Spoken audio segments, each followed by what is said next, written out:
When you're writing your personal statement or you're putting together your MBA application, it's really important that you take an optimistic and aspirational tone. But one of the things that people ask sometimes is, well, how big should I dream? You don't want to come across as if you're just looking to become, especially at an elite school if you're applying to, like a little mid-manager, right? But you also don't want to make it seem like your dreams are over the top. And so what I say to people who are applying and trying to figure out how exactly to titrate that, how to thread that needle, think about it like this. What is the biggest dream that your experiences and skills could potentially support? So if you've done things within a particular sector, you can dream a little bit bigger depending on how big those successes have been to date, right? The idea is that you're going to build on current successes and experiences. If you have slightly more limited experience within an area, you don't want to do that because it will seem unrealistic. So that's kind of a good measure for how big you should dream. One of the biggest mistakes that people who are applying to STEM programs, and that includes, master's and PhD programs and things like physics or chemistry or whatever, but also maybe more traditional like MBA programs that have kind of a quant heavy focus. One of the biggest mistakes that they make is to assume that the quality of their writing isn't as important as maybe their technical or quantitative abilities. That's wrong. Good quantitative writing has all the hallmarks of good overall writing. That is, it's lean, it's direct, it has an elegance. And when I say elegance, I don't mean like, French poetry. What I mean is that the words are designed in a really thoughtful way to have maximum impact with the most limited floweriness, right? You're direct and to the point. You have a clear organization, a clear idea that you're moving towards. It is clean and it's direct. And in that way, it has its maximum impact, and it doesn't have to be, something that feels way over the top. So as you can see, we are in the thick of winter here in Minnesota. But one of the things I really love about this time of year is I start to hear from a lot of our clients here at GuruFi who've gotten into one or more good programs. And they'll ask for advice about which of the programs that they should pursue, that they should enter. And I always give two pieces of advice. One, listen to your gut. I always kind of think that intuition is reason in a hurry. So listen to your gut and think about maybe why your gut is telling you that. And then secondly, approach it from the point of view of where will I thrive? Don't just look at a master's program as 2 or maybe 1 year where you just kind of suffer through and you might not love the place that you are, but it'll give you some long-term advantage. Don't think of it that way. It's really important that the program that you're in provides you a sense of happiness and joy while you're actually there. That's how you'll thrive.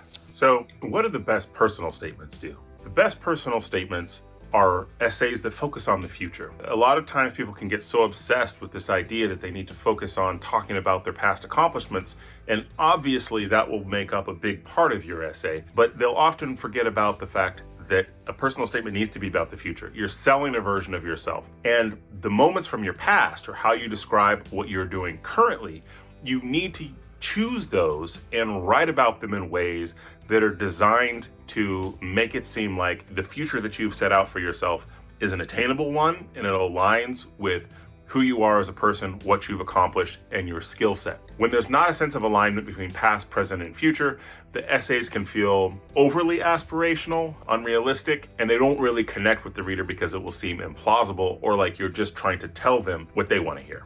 I want to expand on a previous video where I talked about how important it was to make sure that you don't just view your MBA experience as like 2 years that you have to tolerate in order to get to a bigger goal. Now, it is often the case that an MBA, the process of earning an MBA, does entail sacrifice and hard work, and that moments of your time in the MBA will feel like a slog.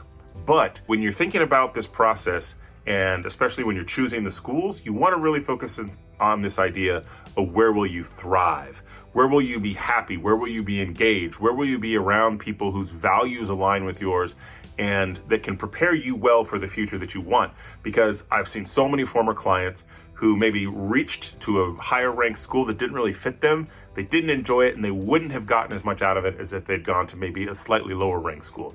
If there's alignment and you feel passionate, you will thrive, and it'll ultimately be better for your long-term prospects. So I want to talk today about whether or not you should hire someone to help you with your MBA personal statement. Now, obviously, we at GuruFi have a vested interest in this since this is what we do, but I will freely admit that it's not always the case that every person has to hire someone to help help them with their MBA application. So if you are a strong writer and you feel like you have a good support system around you of people who understand the field that you want to enter into, who have extensive experience, maybe helping people with business school applications, then you don't need to hire someone like us. That being said, if you're at all uncertain about your writing, if you want an additional set of eyes that's completely objective, doesn't feel the need to soft pedal critique, then it can be useful to get an outside voice.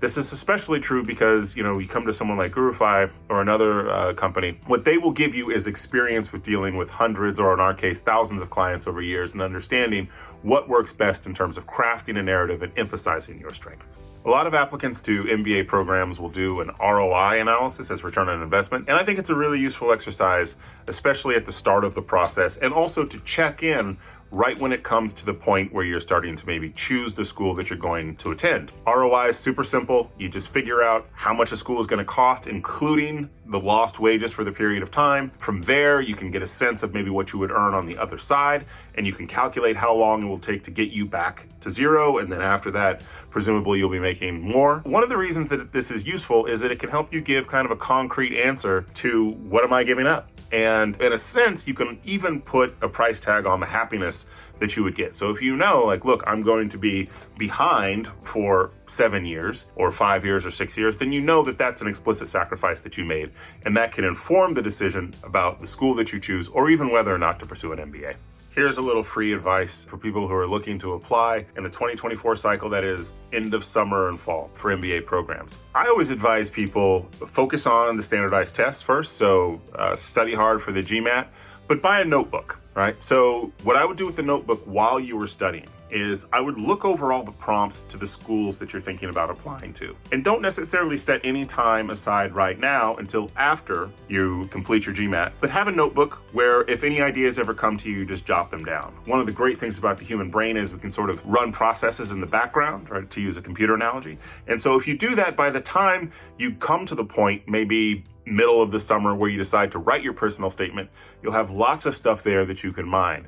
And if you just do this in a kind of passive way, your brain can come up with some great angles or stories or directions that you want to take your personal statement that will give it a nice personal spin.